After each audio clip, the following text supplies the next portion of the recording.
ইসরায়েলকে কড়া হুঁশিয়ারি দিলেন প্রধানমন্ত্রী তারেক রহমান। এমন মিথ্যা শিরোনামে একাধিক পোস্ট ঝড় তুলেছে প্রায় সবগুলো সামাজিক যোগাযোগ মাধ্যমে।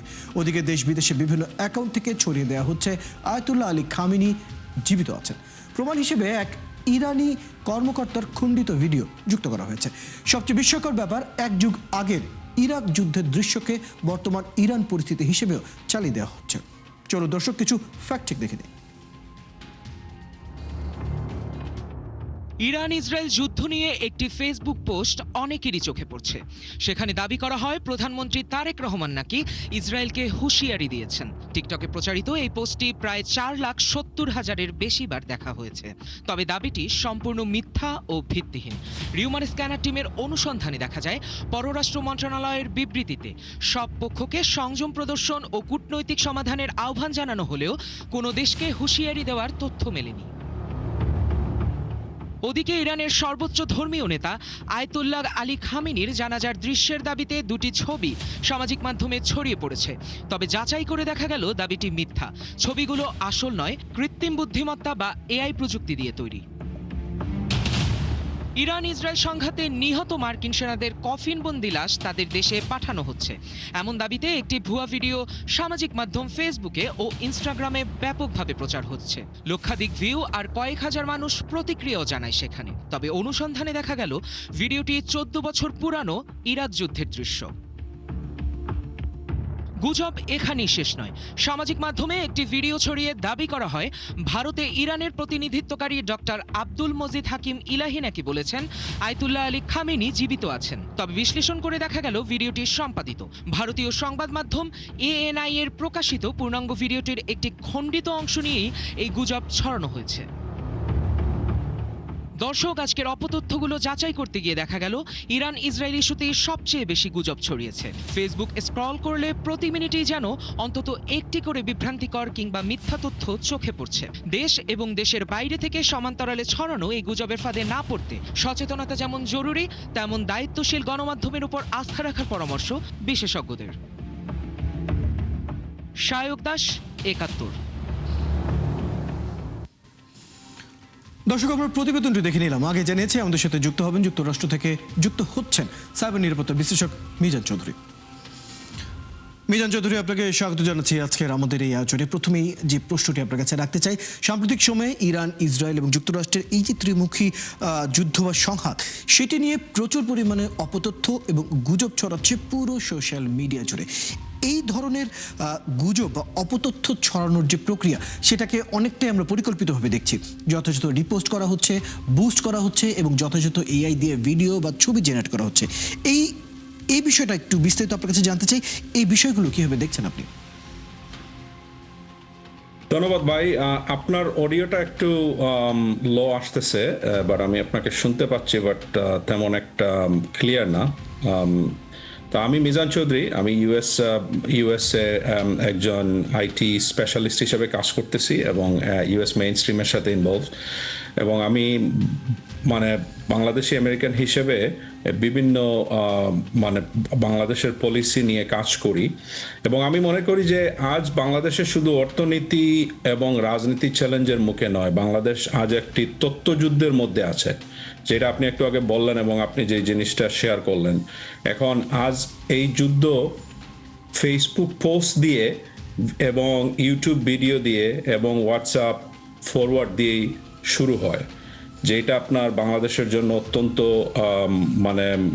ইম্পর্ট্যান্ট একটা জিনিস। এবং আপনি জানেন যে this is definitely a national security issue, এবং misinformation, disinformation, propaganda is actually not only Bangladesh, it's a global issue for every country's every government and every institution. And Bangladesh government, যেহেতু মনে করেন একটা নতুন সরকার, এইটা একটা বিরাট বড় চ্যালেঞ্জ হবে বাংলাদেশ সরকারের জন্য এবং বাংলাদেশের মানুষের জন্য।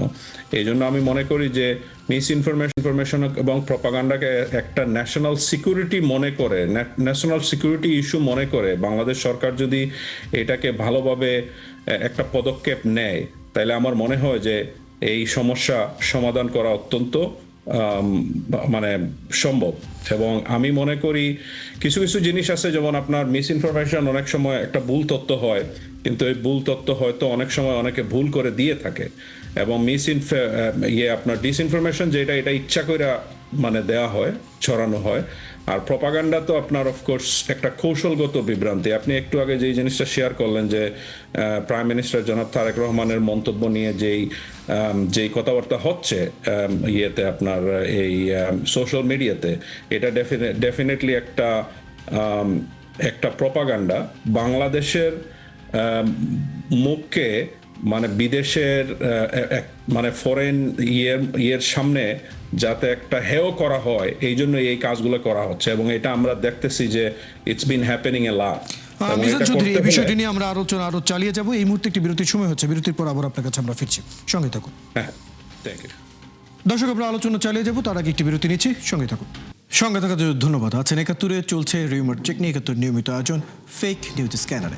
দর্শক, আমরা আলোচনায় ছিলাম, আমাদের সাথে আছেন সাইবার নিরাপত্তা বিশ্লেষক মিজান চৌধুরী। যুক্ত হচ্ছে আবারও তার সাথে। মিজান চৌধুরী, আপনাকে আবারও স্বাগত জানাচ্ছি আমাদের এই পর্যায়ের এই আয়োজনে। এই পর্যায়ে যেটি জানতে চাই, আমরা সোশ্যাল মিডিয়াতে সাধারণত দেখছি রাগ, ভয় এবং ঘৃণা, এই ধরনের ফেক এগুলোকে ছড়িয়ে দিতে ফেক নিউজগুলো ছড়ানো হচ্ছে, এবং আমরা যুদ্ধের ভুয়া খবরও নানা সময় দেখছি। এই যে যুদ্ধের ভুয়া খবরগুলো, সেগুলোকে আসলে রিয়েল টাইমে ট্র্যাক করার বা আটকানোর কোনো সহজ উপায় আছে কি? এছাড়াও এই যে এআই দিয়ে যে যুদ্ধের ভিডিওগুলো বানানো হচ্ছে, সেগুলোকে আইডেন্টিফাই করার কোনো উপায় আছে কিনা জানাবেন।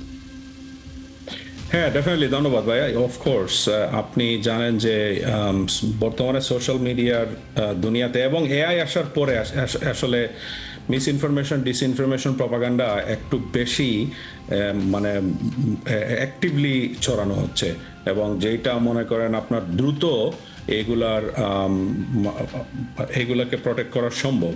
এখন কিভাবে করবেন আপনি? বেসিক্যালি যেটা বাংলাদেশের প্রেক্ষিতে আমি যেটা মনে করি যে গভর্নমেন্টকে এটা নিয়ে মানে কাজ করতে হবে। নাম্বার ওয়ান, আপনার মানে প্রতি মুহূর্তে 24/7 বাংলাদেশ সরকারকে এইটা নিয়ে আপনার মনিটরিং করতে হবে। আমি আপনাকে কয়েকটা দিব যেগুলো আপনার ভেরি ইম্পর্ট্যান্ট ফ্যাক্টস, মানে কিভাবে এগুলো করা যায়। যেমন নাম্বার ওয়ান হলো আপনার এই যে প্ল্যাটফর্মের জবাবদিহিতা করতে হবে। যে মনে করেন ফেসবুক আছে, ইউটিউব আছে, তারপর আপনার অন্যান্য যে প্ল্যাটফর্মগুলো আছে, এই প্ল্যাটফর্মগুলোকে জবাবদিহিতা মাধ্যমে নিয়ে আসতে হবে। এটা বাংলাদেশ সরকারের মাধ্যমেই করা সম্ভব, এবং দ্রুত প্রতিক্রিয়া ও ফ্যাক্ট চেকিং ইকোসিস্টেম গঠন করতে হবে। আপনি জানেন যে বাংলাদেশের ডিজিটাল ট্রান্সফরমেশন কিন্তু খুব দ্রুত হয়েছে, এবং ওইভাবে আমাদের ওই রকম ইনফ্রাস্ট্রাকচার নাই, এবং ওইভাবে আমাদের ফ্যাক্ট চেকিং বলেন, সাইবার রেজিলিয়েন্সি বলেন, এইগুলা কিন্তু আমাদের ওইভাবে গড়ে উঠে নাই, এবং যেটার জন্য আজকে আমরা এগুলো নিয়ে অনেক ঝামেলার মধ্যে আছি। যেমন এই যে ফ্যাক্ট চেকগুলো হচ্ছে না। এখন গভর্নমেন্টকে 24/7 মনিটরিং সিস্টেমের মাধ্যমে এবং ফ্যাক্ট চেকের মাধ্যমে, প্ল্যাটফর্মের জবাবদিহিতার মাধ্যমে এটাকে আপনার মানে ডেফিনেটলি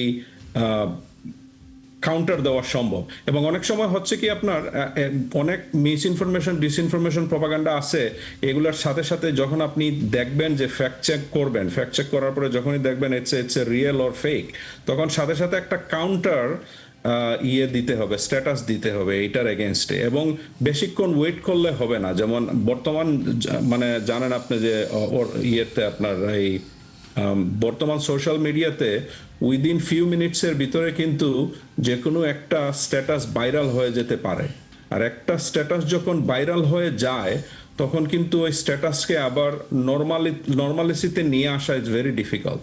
তো এই জন্য 24/7 মনিটরিং এর মাধ্যমে প্রত্যেকটা জিনিসকে আপনার কাউন্টার অ্যাটাক করতে হবে। বেশ চমৎকার কিছু উপায় আসলে আপনি বলছিলেন, কিন্তু এই ধরনের অবকাঠামো তৈরি করা, বা আমরা যখন বলছি যে এই গুজব বা অপতথ্যগুলোকে আটকানোর জন্য যে যুদ্ধটা এখন সামনে, যে চ্যালেঞ্জটা রয়েছে সরকারের জন্য, সেটার জন্য যে অবকাঠামো তৈরি করা প্রয়োজন, যে ধরনের সিস্টেম তৈরি করা প্রয়োজন, সেটা কি সহজ না কঠিন, কি বলবো? আসলে অতি সহজ। বাংলাদেশের মতো একটা দেশ যেহেতু মানে এখন মনে করেন বর্তমান সরকার যেহেতু ক্ষমতায় আসছে কিছুদিন আগে, এবং আমি জানি যে বর্তমান আইসিটি, এটা কিন্তু আইসিটি মন্ত্রণালয়ের দায়িত্ব। আপনি জানেন যে ইনফরমেশন টেকনোলজি যে গ্রুপটা আছে বর্তমানে, এবং আমি জানি অনেক ট্যালেন্টেড লোকজন এই ডিপার্টমেন্টে জয়েন করেছে, এবং আমি মনে করি যে এরা যদি একটা প্ল্যানের মাধ্যমে, একটা প্ল্যান করতে হবে, আপনার একটা প্রজেক্ট হাতে নিতে হবে, প্রজেক্ট হাতে নিয়ে আপনার 30 days, 90 days, 180 days প্ল্যান থাকতে হবে। ইয়েস, আমাদের দেশে infrastructure is not 100% developed yet, but infrastructure develop করা সম্ভব। যেহেতু এটা একটা ন্যাশনাল সিকিউরিটি এবং গভর্নমেন্টের ক্রেডিবিলিটি, সরকারের ক্ষমতায় থাকা না থাকা এবং মানে প্রত্যেকটা সোশ্যাল, ইকোনমিক্যাল, ফাইন্যান্সিয়াল সিচুয়েশন যেহেতু এটার উপর ডিপেন্ড করে, আমার মনে হয় যে সরকারকে এটাকে নাম্বার 1 প্রায়োরিটি দিতে হবে এবং দ্রুত জাতীয় সমন্বয় সংস্থা প্রতিষ্ঠা, দ্রুত প্রতিক্রিয়া প্রোটোকল চালু, প্ল্যাটফর্ম, সম্পৃক্ততা সমঝোতা, স্মারক, এমওইউ গঠন করতে হবে। তারপর আপনার পূর্ণাঙ্গ মনিটরিং সেন্টার চালু করতে হবে, যেটা আমি একটু আগে বলেছিলাম আপনাকে। আমি জানি না বাংলাদেশে পূর্ণাঙ্গ মনিটরিং সিস্টেমের সিচুয়েশন ওইভাবে আছে কি না, বাট এটা গভর্নমেন্টের জন্য করা খুবই সম্ভব, দ্রুত সম্ভব। বৈদেশিক সাহায্যের মাধ্যমে যদি সরকার নিজের অবস্থানকে শক্তিশালী এবং মজবুত করতে চায়, তাহলে এটাকে নাম্বার 1 প্রায়োরিটি দিতে হবে এবং শুধু সরকারের না, আমাদের জনগণকেও এটা নিয়ে সচেতন হতে হবে। আপনি মিজান চৌধুরী, জানেন যে- আমি এই বিষয়টাতে এই মুহূর্তে আসতে চাচ্ছিলাম যে যখন আমরা নানা প্রতিকারের কথা বলি, সবার আগে যারা আসলে এই প্রতিক্রিয়াগুলো জানাচ্ছেন, সাধারণ মানুষ যারা তাদের স্মার্টফোন স্ক্রোলের মাধ্যমে নানা সময় নানা অপতথ্য ছড়িয়ে দেন, তাদেরকে সচেতন করার জন্য আসলে কি করা যেতে পারে? কারণ একটি ছোট্ট একটা উদাহরণ দিতে চাই। কারণ আমরা জেনেছি জাপানে তারা এই ধরনের গুজব বা অপতথ্য যাতে মানুষ নিজেই আইডেন্টিফাই করতে পারে, তারা তাদের শিক্ষা ব্যবস্থায় এটিকে নিয়ে এসেছে এবং এছাড়াও যারা বয়োজ্যেষ্ঠ রয়েছেন তাদের জন্য নানা প্রকল্প নিয়েছে। এবং যুক্তরাষ্ট্র তো ইতিমধ্যেই আমরা জানি তারা এই ধরনের সোশ্যাল মিডিয়াকে তারা তাদের নিয়মের মধ্যে নিয়ে এসেছে, যাতে কোন ধরনের তথ্য ভাইরাল হচ্ছে কি হচ্ছে না সেটা তারা অনেকটাই তাদের নিয়ন্ত্রণে থাকে। এই জায়গাগুলো থেকে আমরা কোন মডেলগুলো আসলে নিতে পারি সাধারণ মানুষের সচেতন করার ক্ষেত্রে, সেই বিষয়ে জানাবেন। হ্যাঁ, আমি যে জিনিসটা বলতে চাইছিলাম যে আসলে সরকারের তো ডেফিনেটলি যে ডিফারেন্ট ডিপার্টমেন্টগুলো আছে, আইসিটি ডিপার্টমেন্ট বলেন এবং আপনার বিভিন্ন টেকনোলজিক্যাল ডিপার্টমেন্ট যেগুলো আছে, ওদেরকে তো ডেফিনেটলি প্রশিক্ষণ দিতে হবে। সরকারের এটা একটা নাম্বার 1 দায়িত্ব। দ্বিতীয়ত হলো আমাদের জনগণকে সচেতনতা করার জন্য জনগণকেও একটা এডুকেশন সিস্টেমের মধ্যে নিয়ে আসতে হবে। যেমন আপনার স্কুল বলেন, কলেজ বলেন, বিভিন্ন এরিয়াতে এই যে মিস ইনফরমেশন, ডিসইনফরমেশন, প্রপাগান্ডার উপর একটা স্মল ট্রেনিং, যেমন অনেকটা কমপ্লায়েন্স ট্রেনিং এর মতো, বুঝছেন, যেটা আপনার খুবই ইম্পর্টেন্ট। যেমন আমরা যারা কর্পোরেটে আছি এখানে, যেমন আমরা প্রতি বছর আমাদের একটা কমপ্লায়েন্স ট্রেনিং নিতে হয়। বাংলাদেশে যেটা সম্ভব, যেমন সাংবাদিক, স্পেশালি আপনারা যারা আছেন, যেমন মিডিয়া, সোশ্যাল, আপনার ইলেকট্রনিক্স মিডিয়া এবং প্রিন্ট মিডিয়ার সাথে যারা আছেন, সাংবাদিক ভাইয়েরা বোনেরা যারা আছেন, তাদেরকেও এটা নিয়ে প্রশিক্ষণ করার একটা সুযোগ করে দিতে হবে সরকারকে এবং ভালো ভালো দেখে ভালো ভালো লোকজনকে নিয়ে আসতে হবে যারা এই সম্পর্কে জানে এবং যারা এইগুলা নিয়ে সবসময় ডিল করে এবং এদেরকে প্রশিক্ষণ দেওয়ার মাধ্যমেই, কারণ আপনি তো সবাইকে একসাথে কিন্তু প্রশিক্ষণ দিতে পারবেন না, আপনি একটা গ্রুপ আগে হাতে নিতে হবে। যেমন আপনি বলেন সাংবাদিকই বলেন, সাংবাদিক ভাইয়েরা বোনেরা যারা আছেন, এদেরকে এটা নিয়ে আপনার সচেতনতা করতে হবে, এদেরকে শিক্ষা দিতে হবে এবং এটা গভর্নমেন্টের দায়িত্ব। এবং আমি যেটা বললাম যে যদি সরকার মানে এই যে হাই স্কুল বলেন, কলেজ বলেন, ইউনিভার্সিটি বলেন, এইসব এরিয়াতে, যেমন এখন তো আপনার technology is part of our life. আমরা যদি সেলফোন আমাদের হাতে যদি 1 ঘন্টা না থাকে, তাহলে আমরা মনে করি যে we are missing something big. এখন আমরা কিভাবে এই যে মিস ইনফরমেশন, ডিসইনফরমেশন, এইগুলাকে আমরা কিভাবে হ্যান্ডেল করব? আমরা যদি একটা ভাইরাল একটা পোস্ট দেখি, এই পোস্টটা আসলেই কি নাও পার্সোনাল লেভেলে অনেক টুলস আছে যেগুলো আপনার দেখা যায় এইটা ফেক না রিয়েল, কিন্তু এটা তো মনে করেন অনেকে আবার টেকনোলজি সেভি না হলে কিন্তু এটা করা সম্ভব হয় না। এর জন্য প্রশিক্ষণ দিতে হবে এবং আমি মনে করি যে সচেতনতা it's a very very important thing ভাই।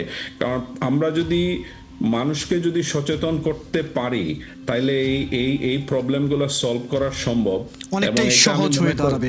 ধন্যবাদ মিজান চৌধুরী, বেশ কিছু তথ্য আপনার কাছ থেকে আমরা জানতে পারলাম। ধন্যবাদ আজ আমাদেরকে সময়টুকু দেওয়ার জন্য। দর্শক, আমাদের সাথে যুক্ত ছিলেন সাইবার নিরাপত্তা বিশ্লেষক মিজান চৌধুরী। কথা বলছিলাম বেশ কিছু ফ্যাক্ট চেক নিয়ে। দর্শক, আপনারা আছেন ফ্যাক্ট চেক নিয়ে 71 নিয়মিত আয়োজন ফেক নিউজ স্ক্যানারে। প্রতিদিন আমরা রিউমার দূর করতে হাজির হব ঠিক একই সময় একইভাবে। আপনারা আমাদের সাথে যুক্ত হতে পারেন। যে কোনো খবর যদি আপনাকে সংশয়ে ফেলে, সেটির একটি স্ক্রিনশট আমাদেরকে মেইল করতে পারেন fns.71tv@gmail.com অথবা ফেসবুকে যোগাযোগ করুন www.facebook.com/fake-news-scanner। আমরা সেই তথ্যের ফ্যাক্ট চেক করে আপনাদের জানাবো।